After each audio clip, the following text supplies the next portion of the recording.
ಸ್ವಾಗತ. ನಾನು ಸಾನಿಯಾ. ಬನ್ನಿ ನೋಡೋಣ ಇವತ್ತಿಂದು ಹೊಸ ಅಪ್ಡೇಟ್. ಡೆವಲಪ್ಮೆಂಟ್ ಕಾರ್ಪೊರೇಷನ್ ದವರು ಉದ್ಯೋಗ ಮೇಳ ಅಂತ ಏನ್ ಮಾಡಾಕತ್ತಾರ, ಬಹುಶಃ ಮೇಲ್ನೋಟಕ್ಕೆ ಇದು ಕಾಟಾಚಾರಕ್ಕೆ ಮಾಡಾಕತ್ತಾರ ಅಂತ ಹೇಳಿ ನಾನು ನೇರವಾಗಿ ಆರೋಪನ ಮಾಡ್ತೇನೆ. ಯಾಕ ಮೇಲ್ನೋಟಕ್ಕೆ ಆರೋಪನ ಮಾಡ್ತೀನಂದ್ರ,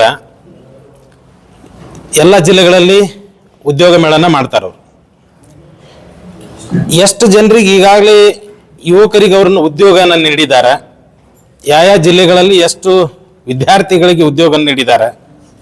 ಮತ್ತು ನಾಳೆ ನಾಲ್ಕು ಉದ್ಯೋಗ ಮೇಳ ಬೆಂಗಳೂರದವ್ರಿಗೆ ಇವೆಂಟ್ ಕೊಟ್ಟರು. ಅವರು ಬಿಜಾಪುರದೊಳಗೆ ಸಾಕಷ್ಟು ಈ ಇವೆಂಟ್ದವ್ರು ಮಾಡ್ಬೋದು.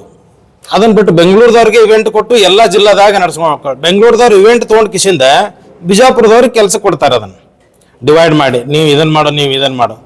ಅದನ್ನೇ ನೇರವಾಗಿ ಬಿಜಾಪುರದವ್ರಿಗೆ ಕೊಟ್ಟಿದ್ರು ಅಂದ್ರೆ ಸಾಕಷ್ಟು ಒಂದು 3-4 ತಿಂಗಳು ಅವರು ಉಪಜೀವನ ನಡೀತಿತ್ತು.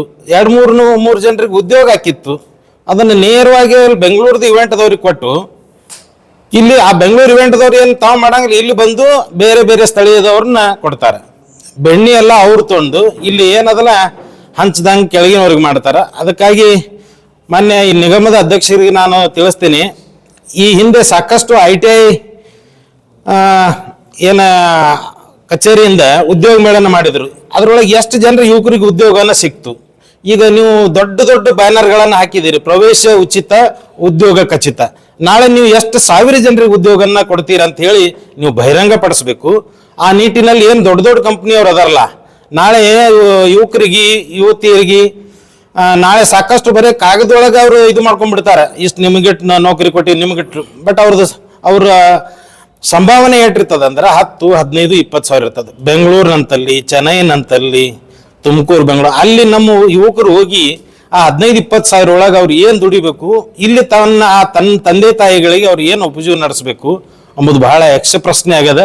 ಆ ನಿಟ್ಟಿನಲ್ಲಿ ನಿಗಮದ ಅಧ್ಯಕ್ಷರು ಇದನ್ನ ನಾಳೆ ಎಷ್ಟು ಸಾವಿರ ಉದ್ಯೋಗ ಆಕಾಂಕ್ಷಿಗಳಿಗೆ ಉದ್ಯೋಗನ ಖಾಯಂ ಉದ್ಯೋಗನ ನೀಡ್ತೀರಂಬುದು ನಾಳೆ ಅವ್ರು ದಯವಿಟ್ಟು ತಾವು ಬಹಿರಂಗ ಪಡಿಸ್ಬೇಕಂತ ಹೇಳಿ ಈ ಮೂಲಕ ನಾನು ಆಗ್ರಹ ಮಾಡ್ತೀನಿ. ಇನ್ನು ಮುಂದಾದರೂ ಸಾಕಷ್ಟು ಇವೆಂಟ್ಗಳು ಇಲ್ಲಿ ಮಾಡ್ತಿರ್ತೀರಿ ನೀವು ಕರ್ನಾಟಕ ಸರ್ಕಾರದಿಂದ. ಸ್ಥಳೀಯರಿಗೆ ಅವಕಾಶ ಕೊಡ್ರಲ್ಲ, ಬ್ಯಾನರ್ ಹಾಕೋದಾಗಿರ್ಬೋದು, ಈ ಪೆಂಡಾಲ್ದವ್ರಾಗಿರ್ಬೋದು, ಸೌಂಡ್ದವ್ರಾಗಿರ್ಬೋದು. ಬೆಂಗಳೂರದ ಇವೆಂಟ್ ಅದವ್ರು ಕೊಟ್ಟು ಅವ್ರು ಏನು ಮಾಡ್ತಾರೆ, ಮತ್ತೆ ಇಲ್ಲೇ ನಮ್ಮವ್ರಿಗೆ ಕೆಲಸ ಹಚ್ಚಿ ಅವ್ರು ಪಗಾರ ಕೊಟ್ಟು ಹೋಗ್ತಾರೆ. ಅದು ಆಗಬಾರ್ದು. ಸ್ಥಳೀಯರಿಗೆ ಅವಕಾಶ ಸಿಗ್ಬೇಕಂತ ಹೇಳಿ ನಾನು ನೇರವಾಗಿ ಕರ್ನಾಟಕ ಕೌಶಲ್ಯ ಅಭಿವೃದ್ಧಿ ನಿಗಮ ಮೇಲೆ ನಾನು ಆರೋಪವನ್ನು ಮಾಡ್ತೀನಿ. ಬಟ್ ಇದರಲ್ಲಿ ಭ್ರಷ್ಟಾಚಾರ ಕಂಡು ಬರ್ತದ ಅಂತ ಹೇಳಿ ನಾನು ಆರೋಪವನ್ನು ಮಾಡ್ತೀನಿ. लेटेस्ट न्यूज अपडेट्स के लिए YouTube एक्सप्रेस को सब्सक्राइब कीजिए, साथ में बेल आइकॉन को भी क्लिक कीजिए। साथ ही साथ लाइक, शेयर और कमेंट करना ना भूलिए।